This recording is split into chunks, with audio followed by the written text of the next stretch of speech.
Je vois que même le Seigneur dans le ciel, je suis sûr qu'il était en train de danser là.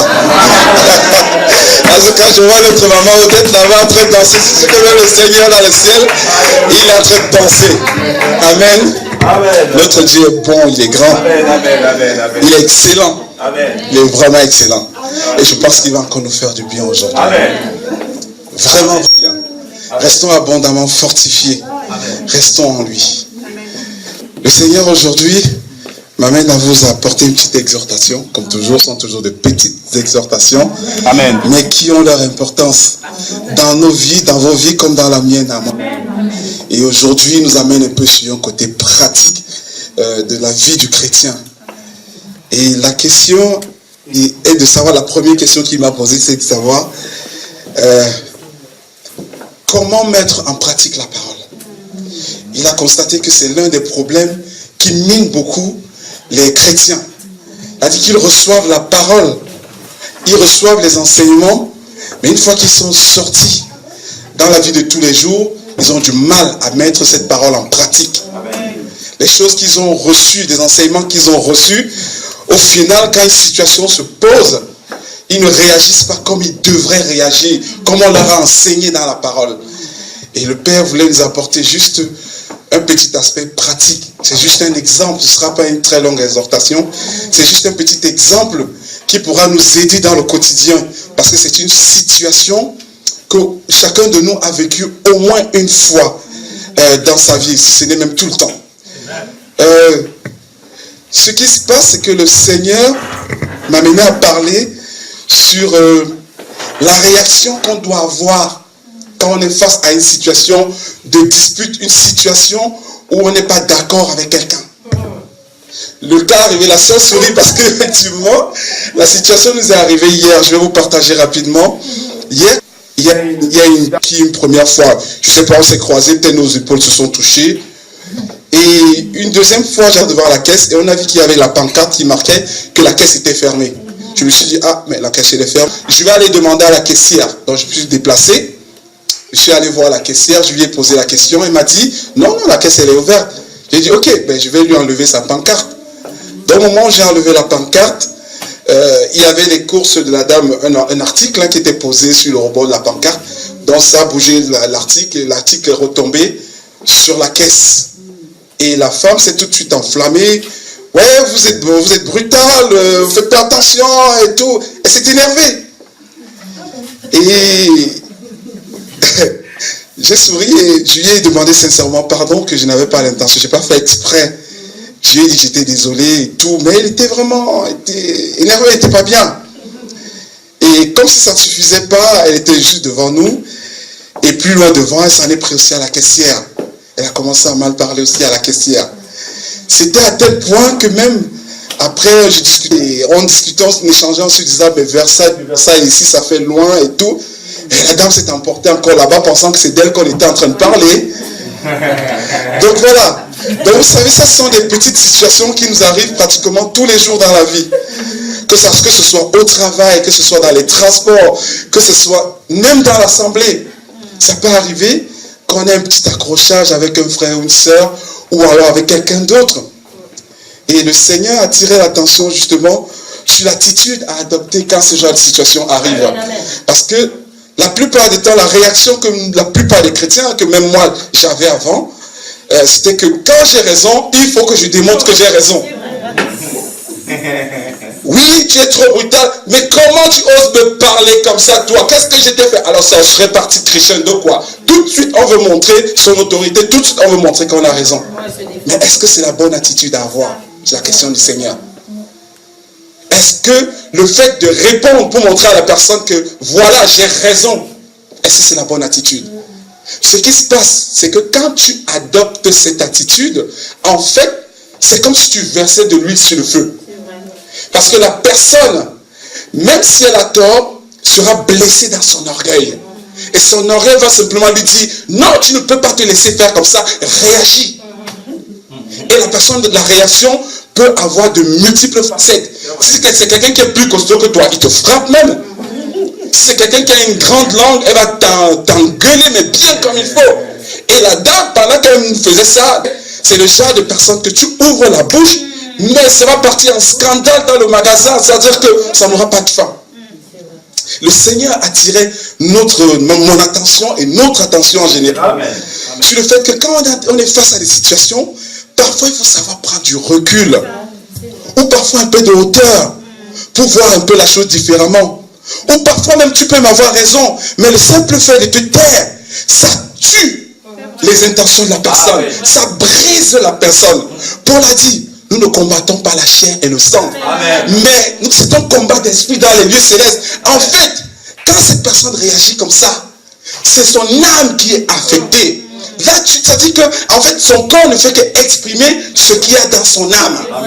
Donc la réaction que toi, tu vas adopter face à cette personne aura un effet sur son âme. Mais la question que tu dois te poser, est-ce que ce sera un effet positif ou ce sera un effet négatif? Amen. Amen.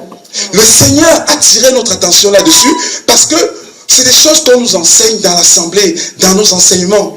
Mais quand la situation survient dans la réalité, on a du mal à mettre ça en pratique. Amen.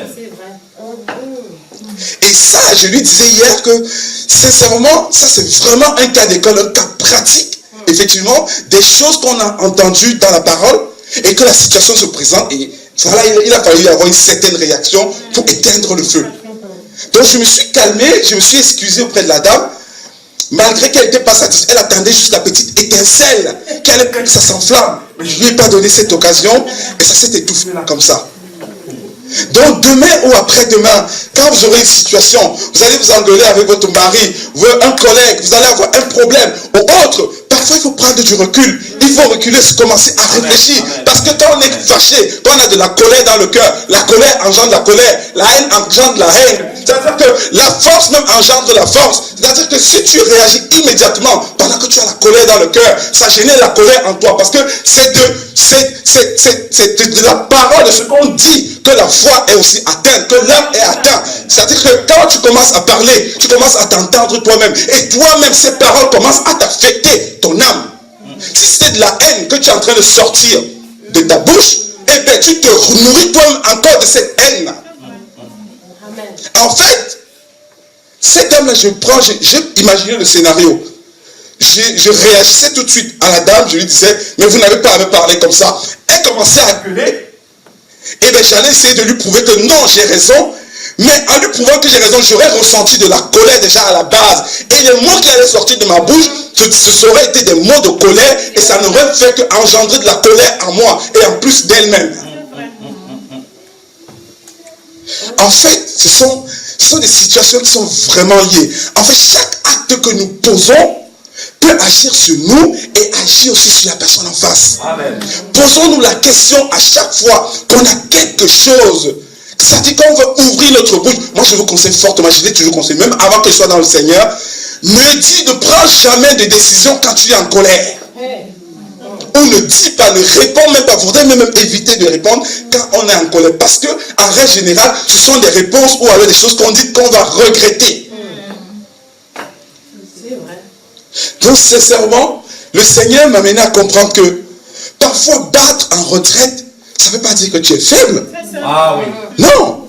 Tu peux juste avoir la sagesse et le discernement que ici, si j'affronte la personne de face, je suis perdant dans l'histoire. Je vais aller me bagarrer pour rien. Pourtant, quand tu prends du recul, parfois le Seigneur vient te donner la sagesse et l'intelligence nécessaire, le discernement nécessaire pour trouver les mots qui vont peut-être apaiser le cœur de la personne. Alors que ce sont des mots que tu n'aurais peut-être pas trouvés si tu réagissais tout de suite. Parce que quand on réagit tout de suite, surtout quand c'est une situation de colère, nos oreilles spirituelles sont fermées. Dieu nous parle, on n'entend plus. On n'entend plus que notre chair. Donc c'était vraiment un cas pratique que le Père voulait nous apporter aujourd'hui. Amen. Pour que dorénavant, là, à partir d'aujourd'hui, à cet instant précis, que chacun d'entre nous, c'est-à-dire qu'en sortant d'ici, à chaque fois qu'il va rencontrer ce type de situation, où il s'engueule avec son conjoint, où il s'engueule avec un ami, où il y a une situation de conflit, c'est de prendre un tout petit peu de recul avant de décider de répondre. Et là, vous verrez que c'est tellement facile quand on prend du recul parce que si on réagit du tac au tac, on a dit des choses, on a certes même montré à la personne qu'on a eu raison, on a même pris le dessus sur la personne. Mais pendant qu'on a parlé à cette personne, on a blessé une âme. Et on ne sait pas ce que ça va engendrer dans cette personne une fois qu'on ne sera plus là. On peut tomber sur quelqu'un qui a une âme fragile. Il suffit qu'on lui dise quelque chose qui fragilise davantage son âme. Cette personne va se monter sur le dos, 4e étage, se jeter. Et nous ne serons même pas au courant. Et pourtant, on vient de commettre un meurtre. Donc, en pensant à nous-mêmes, pensons d'abord à la personne qui est en face aussi. Ça, ce n'est qu'un exemple parmi tant d'autres d'application de la parole. Mais j'insiste sur ce point particulier parce que c'est une situation qui nous est arrivée et on a eu effectivement, c'est-à-dire que l'aspect pratique de la chose, voilà. Ce qu'il ne faut surtout pas faire. Et on l'a vécu en live. Donc désormais, restons fortifiés dans le Seigneur parce que laissons-le lui nous apporter la sagesse nécessaire pour ne pas blesser une âme et surtout pour ne pas blesser notre propre âme. Amen. Parce que la colère engendre la colère, la haine engendre la haine. Quand tu parles, tu insultes la personne parce que tu es en colère, tu crois que c'est la personne que tu es en train de faire du mal, mais toi-même tu es en train de t'entendre. Et ça suscite en toi encore plus de colère. Vous n'avez jamais remarqué que quand quelqu'un vous fait quelque chose, ou alors quand vous engueulez un enfant, plus vous parlez, plus vous montez le ton. Ça monte davantage. Avant de redescendre. C'est ce phénomène-là. Et c'est un phénomène très spirituel. Parce que ce sont les âmes qui sont affectées. À ce moment-là, quand la colère et la haine est remplie dans ton cœur, tu as réussi à vaincre la personne, tu as rempli ton âme de colère, tu as ouvert une porte à Satan, et Satan vient toujours réclamer ce qui lui appartient. La colère, ça lui appartient. La haine, ça lui appartient. Et quand il s'en saisit, ça ne va pas se limiter là. Cette petite colère que tu avais avec une personne, il va la faire grandir, ça va s'abattre sur les enfants, ça va s'abattre sur la première personne qui va se tenir devant toi. Donc protégeons vraiment, vraiment protégeons-nous et surtout protégeons les autres. On en parlait la dernière fois sur l'habillement. On disait que voilà, tu t'habilles, tu fais attention, tu t'habilles, pour toi c'est normal, mais tu ne sais pas ce que tu suscites à quelqu'un qui te regarde. Amen. Et parfois, tu entraînes la personne dans la convoitise, dans toutes sortes de choses, dans toutes sortes de péchés. Et ça devrait être pareil, même dans de ce type de situation, quand on est en conflit avec qui que ce soit. C'est-à-dire qu'en pensant à nous, pensons aussi à d'autres. Parce que la vérité, c'est que nous, on peut éviter de pécher nous-mêmes, mais on peut amener d'autres à pécher. Amen, amen. Et on peut partager leur poids. Donc le Seigneur appuyait là-dessus, c'est-à-dire qu'un petit exemple, pour que dorénavant, on commence à se dire, mais voilà, j'ai reçu ça dans la parole. Quand une situation arrive, qu'on commence à se dire, ok, moi ce que je me fais souvent, je me dis, si c'était Jésus qui était à ma place, qu'est-ce qu'il ferait? Parce que pour moi, c'est l'exemple ultime. Amen. Amen. Amen. Donc il faudrait que ce soit quelque chose qu'on applique au jour le jour, au quotidien. Ça va nous éviter beaucoup de situations. Ça va nous éviter beaucoup de colère, de haine et de ressentiment.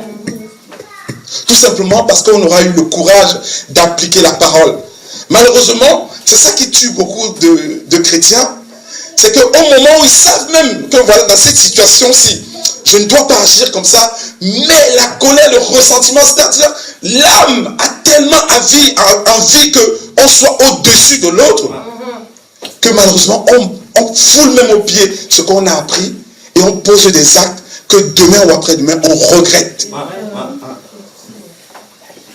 D'où la vraie repentance. Le Seigneur voudrait que quand on se répande, comme le frère le disait la dernière fois, c'est que tu te répands, tu dis au Seigneur, ben écoute, pardonne-moi, tu répares même la faute, mais une chose qu'il faut souligner, c'est surtout de ne pas recommencer. Amen. Mais beaucoup d'entre nous, qu'est-ce que nous faisons? On passe notre temps à demander pardon. Je connais des gens comme ça, qui passent tout leur temps à demander pardon. C'est-à-dire que c'est comme s'ils ne tirent pas des leçons de ce qui s'est déjà passé. Ils posent un acte, ils viennent demander pardon. 3 jours après, ils reposent le même acte, ils reviennent demander pardon. Ça n'a rien à voir avec la repentance. En fait, ça devient un péché. En fait, le Seigneur se dit simplement, celui-là, il se moque de moi. Il me demande pardon aujourd'hui et demain, il va refaire la même chose.